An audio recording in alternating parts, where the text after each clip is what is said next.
Hello, this is the San Francisco Open Mic Poetry Podcast TV show with John Rhodes and Clara Sue. Today in my segment, we are having Bob Clifford, and Adele Foley will read in Clara's segment. Robert Clifford is an accomplished writer-poet and works for Oregon State University.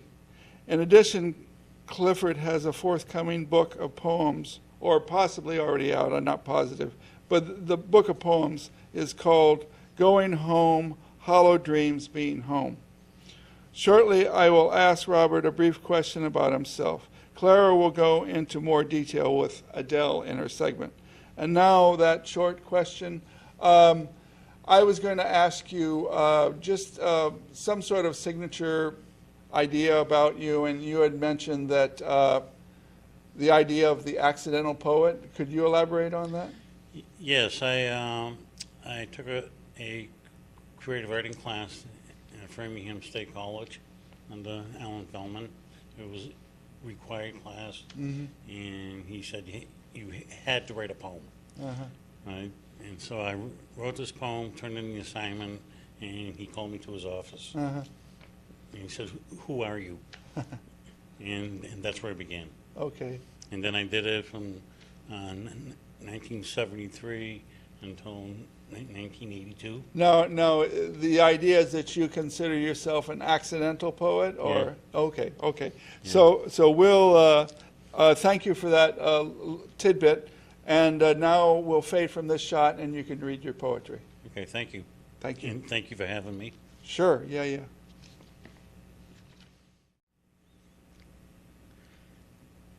John and Clara, thank you very much for having me.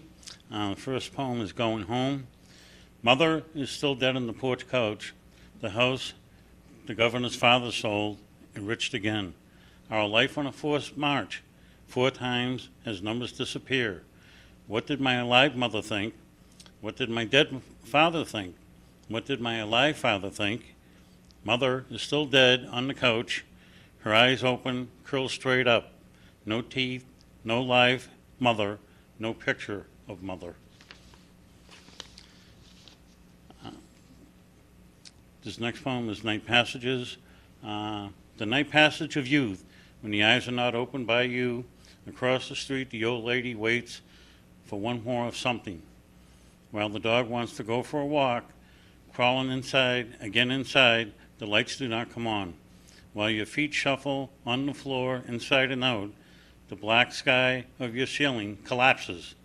Crawling out again to the top, on the way back to the flower, the moon hides behind the clouds as your mind seizes which way to the meadow to catch a ride with the butterflies.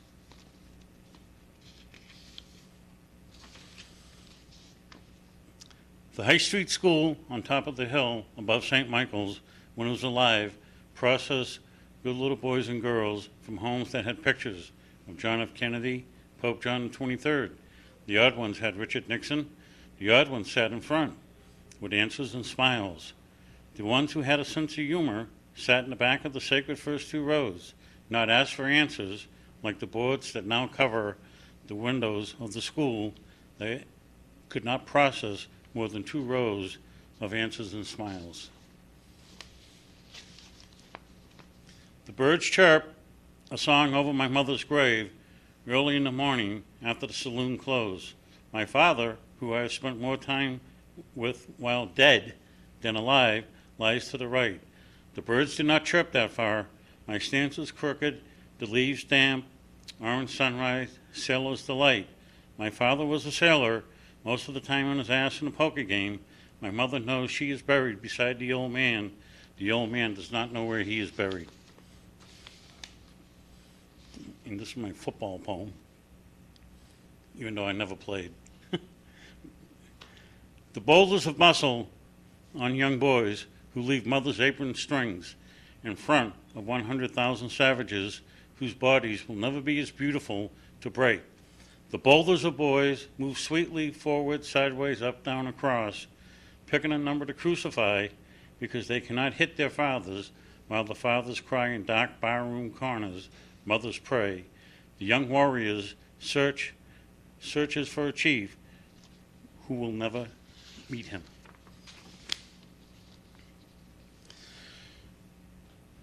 Standing on a bridge above a pond that is old and dirty, St. Michael stares on my right side, looking down at the police and firemen underwater, trying to find a young, bloated, lifeless boy who had traveled from a village 3,000 miles ago to find happiness in a new world of unwanted adventure. A priest arrives with his virgin face and hands, the parents' young wrinkled faces from work not to spare, rosary beads of hell. The silver tank is first with bubbles, an endless black body rises like a volcano. To the eyes that watch, his right hand of senselessness wave for the protection as the rosary beads break and people go home for supper. I wanted to buy flowers today that colored the air, a smell that would carry me back up the road.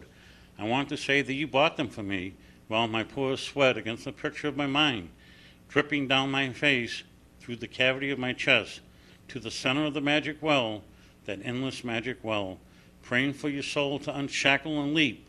The flowers blossom again, walking back down the road from up the road. The pores have dried, the stems stand up, the hope.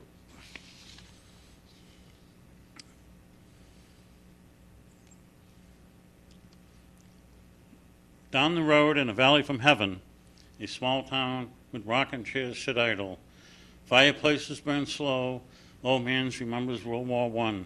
A bar with pictures of men from World War II breathe motionless.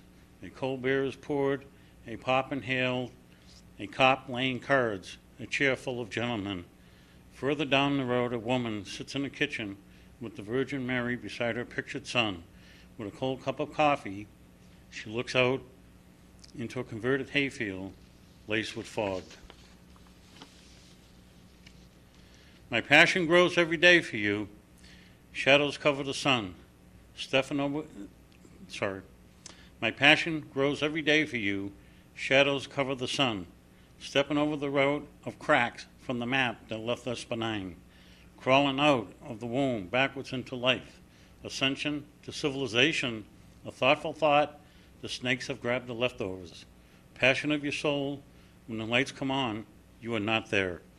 Your eyes have not betrayed the picture after many storms that have invaded your innocence from the sea. Walking backwards towards you brings back a future that missed the next stop. The path of the sun circles as the deer being trapped by Indians. This is my Vietnam poem for my oldest brother, who was a Marine. My brother, who was in a foxhole, wrote and told me he wouldn't write me when I ended up in one myself, because I never wrote him. Never understood why he said that, did not know what I did not write. I never understood what it was to have a brother in a foxhole, so we did not talk. I discovered foxholes were not just for movies. It was too late for me to fill the hole with letters to talk, while the invisible letters stacked up.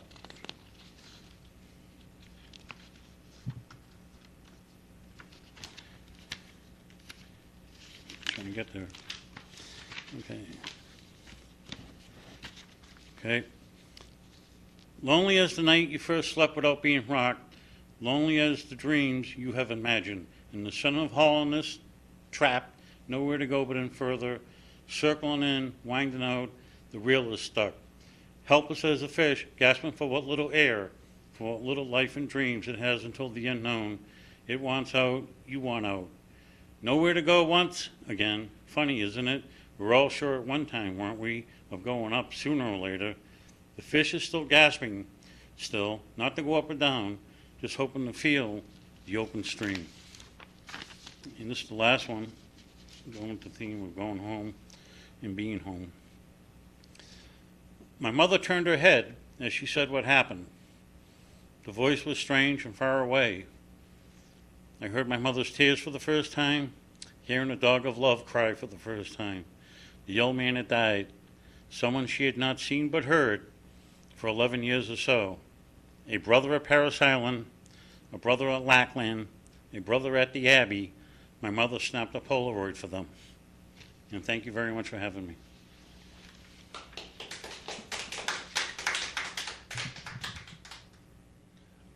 Thank you, Bob, for your poetry. I'm going to read a short poem dedicated to Jack Foley and Garrett Murphy. Garrett Murphy is a Bay Area poet who often reads satirical poetry, and Jack often reads middle of the path, neither left nor right poetry, just observer poetry. I call it middle path like the Buddha, but here is my poem. It's sort of ironic comedy too.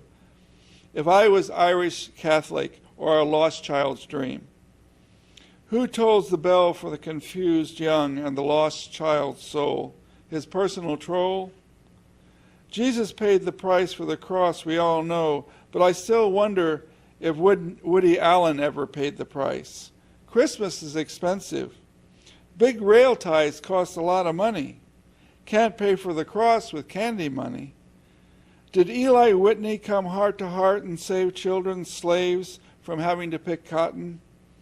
Did the advocates of the cotton gin all eventually become slaves? Well, possibly slaves to gin. All that spare time they had after church. Abraham Lincoln's brigade saved some Spanish children from fascism, but did the bell ever toll for Abraham's Ishmael? Only time will tell. More trolls for children? I have a cousin who was a Marine down south. Did the bell toll for the Southern soldiers' souls who spoke Creole? Onward, Highway Patrol. Is peace and war ironic or just Irish? I think my ire is a little bit more than the Alpha and Omega at this point. Did the Notre Dame bell toll for Esmeralda on the dole? No dole pineapples for her. The grapes of wrath are no longer on the shelf. They hide them in the back room with the Twinkies. Chores, what are they good for? Absolutely nothing. Thank you very much.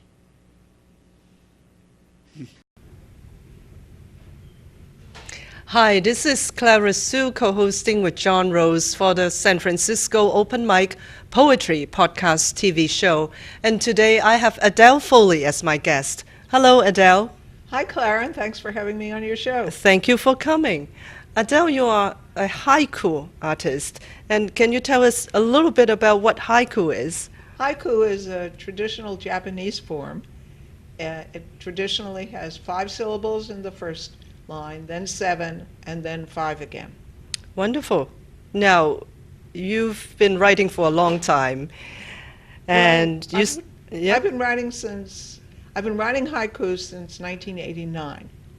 Do you still remember your first haiku? Yes, I do. Oh my goodness. Let's hear it. Early plum blossoms on the streets of North Oakland announce the new year. Wonderful. So let's hear Adele Foley read. This first haiku sequence is in memory of Chauncey Bailey, the journalist gunned down on the streets of Oakland. Had to cross the street to avoid the police cars on my way to work. Behind yellow tape, he lay under a white tarp, his feet sticking out. Leaning on a car, an officer interviewed an old Asian man. Did you see someone approach the victim? Shoot? Which way did he run? I pass this corner on my way from the BART train almost every day. A nice neighborhood, friendly senior citizens, no sign of danger. Suddenly scary. Downtown and in broad daylight, murderers live here. The next day, a shrine, teddy bear, candles, flowers, you are in our hearts. And this is several haiku about Oakland and my writing. In the early light, the house is cold and quiet. Christmas is over. Sunlit streets washed clean, tulip blossoms just open, neighbors still asleep. Hands too numb to write, I'll just have to memorize this chilly haiku. He sleeps on the seat behind 3 large garbage bags like a pile of rags. My words are naked without the familiar frame of 575. And this haiku was written June 16, 2004, exactly 100 years after the action in Joyce's Ulysses. I would love to walk Oakland as Bloom walked Dublin in 1904. 15 haiku for Vicky. I've known you so long, I always figured that I could reach out and find you. A half century from high school to Medicare is hardly enough. A shared passion for Pete Seeger and Woody Guthrie cemented our friendship. You were really smart, a whiz at math and science, crazy about books. Your dad took us down to Disneyland the summer after it opened. Tom Sawyer's Island, the old creaky jungle ride, filled us with wonder. We both married young, settled in California, never more to roam. Oakland and LA were close enough to keep our busy paths crossing. My husband joined us at museums or bookstores, brunch, lunch, or dinner. Bioethics mixed law, science, and politics, reflections of you. You loved your daughters, fiercely proud of the women they had become, but it was the twins who captured your heart, filled photo albums. You said you were sick, understood maybe too well what was happening. I called to check in for a year's worth of weekends. Where will I call now? Once more, Jack and I will eat breakfast in your honor at Delancey Street. And this is Syrian Journal, the first part, 2003, well before the problems. I am afraid for our friends in Syria in these days of turmoil. The incessant horns don't clear traffic jams on the streets of Damascus. Step off the high curb, follow a native between the cars to safety. The traffic police at major intersections smile and say, "Welcome." It's like Mexico. Don't drink water, eat only if cooked, canned, or peeled. They walk arm in arm, only one wears a headscarf on their way to class. National Museum. Museum artifacts strewn about the garden or propped against the wall. With Lonely Planet, you find the old synagogue, murals on the walls. There are no Jews left in Damascus. They left when the borders opened. In the castle, Crac des Chevaliers, a real crusader's castle, ruins of huge stones. We sit in windows of a chapel, picture knights at round tables, listen to stories of metal gates, boiling oil, catapults, boulders. But the castle fell to the Malamutes who sent the crusaders home. Palmyra, the amphitheater decked out for a Spanish prince. Jack does a time step. Hama, giant water wheels turning slowly overhead in the setting sun. In the atelier, the artist offers coffee and a cigarette. Aleppo, the citadel floats above our heads, bathed in light against the night sky. On the highway, cattle wander through small plots of green vegetables, not a barn in sight. Micro-mini trucks, powered by motorcycles, filled with potatoes. A tent and a goat in a field by the roadside. Bedouin, we shout. I cannot capture this magic with my camera. I've only my words. And then Syria, 2012. Email puts our son in frequent contact with his friends in Damascus. A bomb exploded outside the souk where one man owns a clothing store. Another young man asks about fellowships to study in England. A young woman writes that her family has moved to the Emirates. We shudder to hear, life has become difficult. Keep us in your prayers. I am afraid for our friends in Syria in this savage turmoil. 60 years later, after the internment camps, they were our neighbors, torn from our community. How could this happen? How could this happen? Nurseries and barber shops sold at bargain rates. Sold at bargain rates. Please take the horse and chickens, and the fields left fallow. And the fields left fallow, crying for children's laughter, young lovers meeting. Young lovers meeting near barbed wire, guard towers, boredom and hot dust.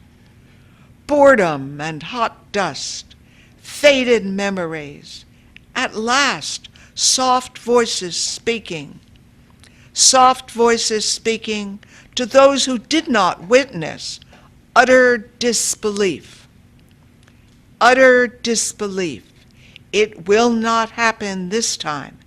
They are our neighbors. Jack suggested that I write my column in iambic pentameter, Shakespeare's form, and this is an excerpt from one of my columns. Jasari Gibson goes to Horace Mann. A straight-A student and a leader, too. The OUSD chose him to attend. A conference of young leaders in D.C. He asked the NCPC to help out. And there he found the funding that he sought. From firefighters, Local 55. His neighbors and the Prayer Tower Church. We wish him luck. We'll tell of his adventures when he comes back from Washington, D.C. This poem is in memory of Alan Cohn, based on L'Auvergnat by Georges Brassens, first in French and then the translation.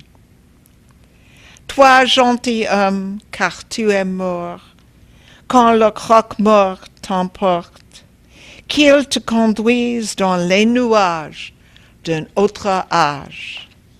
Gentleman, for you are dead, when the undertaker carries you off, may he bring you to the clouds of another age.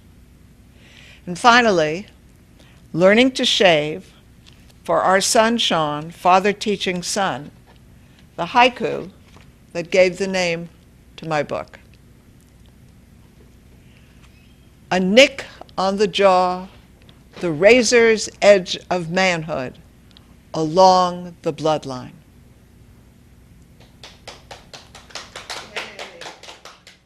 Thank you, Adele, for your haikus. And here are some haikus that I wrote for Adele. Urban night lets loose. Happiness is in the steps. A pair of good shoes. Haiku artists write 5-7-5 with a kick and sometimes a bite. Couples' usual stuff. Same laugh, same sigh, same rough talk, expressions of love. Thank you for listening and tuning in. This is Clara Sue co-hosting with John Rhodes for the San Francisco Open Mic Poetry Podcast TV show. See you next time.